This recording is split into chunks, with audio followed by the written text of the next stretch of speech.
एक बार की बात है। गौतम बुद्ध अपने शिष्यों के साथ एक गांव से दूर किसी नगर की तरफ जा रहे थे।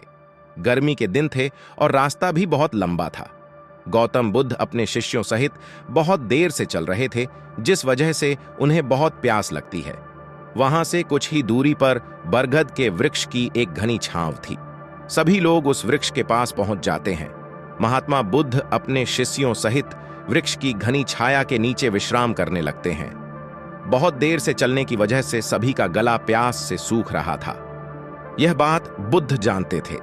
बुद्ध ने अपने एक शिष्य को कहा, आप इस बरगद की छाया से 20 कदम दूर जाकर बरगद की 2 बार परिक्रमा करके वापस आओ। शिष्य वैसा ही करता है जैसा बुद्ध ने बताया।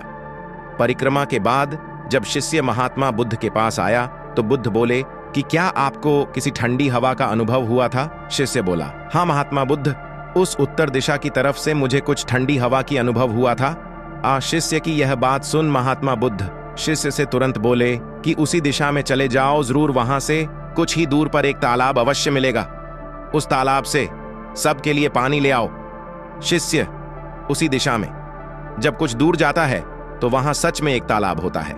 तालाब देख शिष्य बहुत प्रसन्न होता है और तालाब के निकट जाकर जैसे ही तालाब से पानी भरने वाला होता है, तभी शिष्य की नजर वहां दूर तालाब में धो रही कुछ स्त्रियों पर जाती है।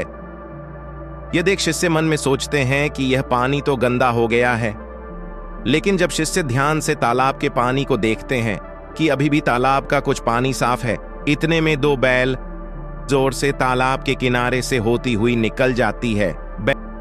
पहिए तालाब की मिट्टी के ऊपर इतनी जोर से निकलते हैं कि तालाब के नीचे बैठी बहुत सारी मिट्टी तालाब के ऊपर आ जाती है, जिस वजह से तालाब का बचा हुआ पानी भी गंदा हो जाता है। ये देख शिष्य बिना पानी लिए क्रोध में महात्मा बुद्ध के पास वापस चला जाता है। शिष्य अब से महात्मा बुद्ध को सब बात बताता है। शिष्य की बातें सुन सभी शिष्य बोलते हैं कि हमें तुरंत यहां से निकलना चाहिए, किसी दूसरी जगह पानी की खोज करनी चाहिए, वरना प्यास के मारे जान निकाल जाएगी। इधर महात्मा बुद्ध सभी को शांत होने के लिए कहते हैं और बोलते हैं कि धीरज रखो, कुछ देर यही बैठो, उचित समय आने तक संयम बनाए रखो। सभी महात्मा बुद्ध की बात सुनकर शांत हो जाते हैं और वही बैठ जाते हैं। कुछ समय बीत जाने के बाद महात्मा बुद्ध फिर से अपने शिष्य को उसी तालाब से पानी लाने के लिए कहते हैं। शिष्य बिना कोई सवाल किए उसी तालाब से पानी लेने के लिए फिर से चला जाता है। तालाब की हालत देख शिष्य को यकीन नहीं होता। तालाब का पानी पूरी तरह से साफ होता है।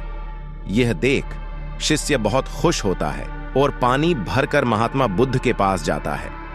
सभी पानी पीकर अपनी प्यास बुझते हैं, लेकिन अभी भी सबके मन में यह एक सवाल था कि आखिर यह चमत्कार हुआ कैसे? तालाब का सब पानी तो गंदा था।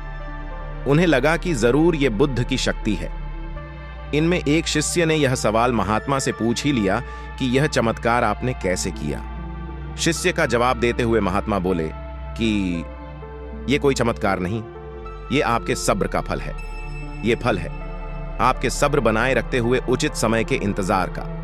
जितनी देर हम सब लोगों ने सब्र किया, उतनी देर तक तालाब के पानी के ऊपर तैर रहे। सभी गंदे तत्व और मिट्टी तालाब के पानी के नीचे बैठ रहे थे। फिर कुछ देर बाद शिष्य जब वहां तालाब के पास पहुंचा, तब तक सब दूषित कण नीचे बैठ चुके थे, जिस वजह से तालाब का पानी पहले की तरह साफ हो चुका था तथा तालाब साफ दिखाई दे रहा था।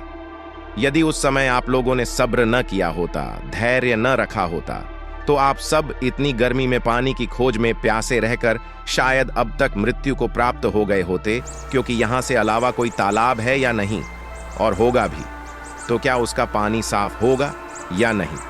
इन सब कारणों से आप कभी प्यास न बुझा पाते और प्यास से मर जाते। फिर इतना बोलने के बाद महात्मा बुद्ध शिष्यों को एक सीख देते हुए कहते हैं कि जैसी स्थिति हम लोगों के समक्ष आज आई है, वैसी ही स्थिति और मुश्किल दौर जिंदगी के तब उस समय भी आपको ऐसे ही संयम बनाए रखना होगा और अपने विवेक से काम लेते हुए ही आपको एक उचित फैसले के साथ सही नतीजे पर पहुंचना होगा।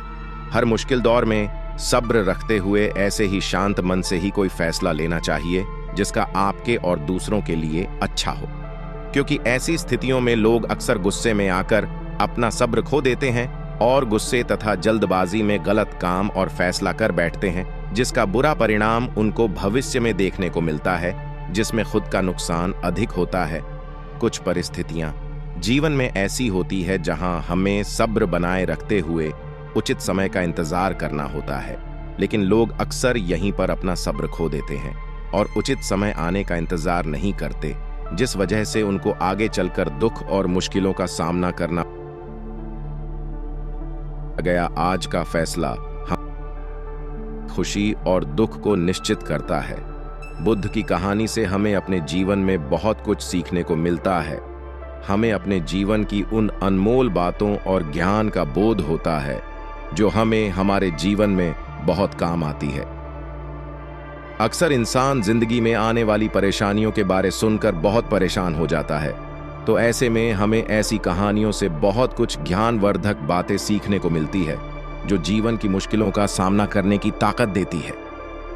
तो अगर आपको महात्मा गौतम बुद्ध की इस कहानी से कुछ सीखने को मिला हो तो वीडियो को सब्सक्राइब और अपने दोस्तों के साथ शेयर करें।